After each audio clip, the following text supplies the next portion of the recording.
The world of espionage is filled with high-tech gadgets, covert operations, and James Bond-esque agents sipping martinis.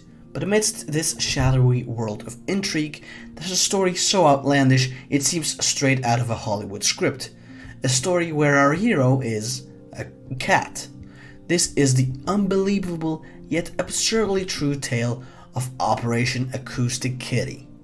It was the 1960s, the Cold War was in full swing, and every whisper, every secret could tip the balance of power.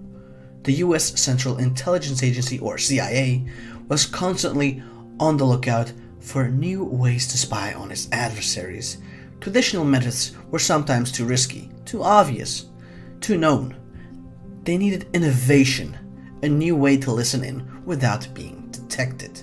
And then someone, possibly staring into the feline eyes of their pet cat named Hamburger, had a eureka moment. Why not use cats? They roam freely, are generally overlooked, and don't arouse suspicion. But how does one transform a regular cat into a spy?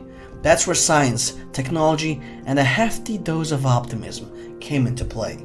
The idea was audacious: implant a cat with audio transmission system and train it to eavesdrop on unsuspecting targets. Don't ask me where exactly they wanted to plant that in. For the sake of everyone's sanity, we don't know.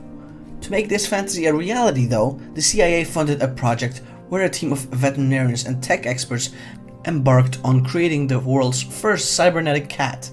Over a series of surgeries, they implanted a microphone into the cat ear's canal, not anywhere else you might have been thinking, a small radio transmitter at the base of its skull, and a thin wire antenna incorporated into its long, furry tail.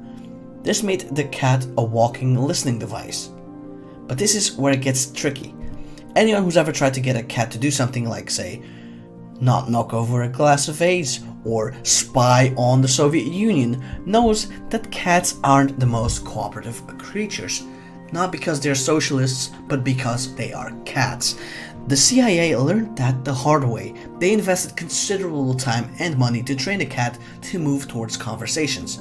Their hope was that the cat would be released near foreign officials casually chatting in a park, and the purring spy would innocently stroll over and gather intel. After 5 entire years of development and over $20 million spent, adjusted for inflation, that would be $150 million today, the time had come for Acoustic Kitty's first field test. The goal: eavesdrop on 2 men in a park outside the Soviet compound in Washington, D.C. The moment was ripe with anticipation.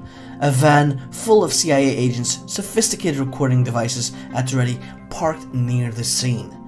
The Acoustic Kitty was released, ready to make its sneaky approach. And then, tragedy struck.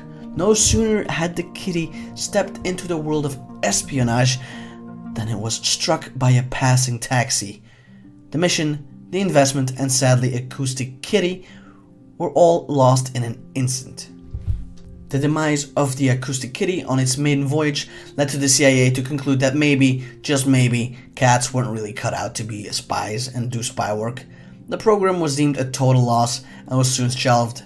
The details of its feline fiasco remained classified until 2001, when they were finally made public and took their rightful place in the annals of "what the fuck were they thinking" espionage moments. But there's many more stories of that for the CIA, but that will be for another time.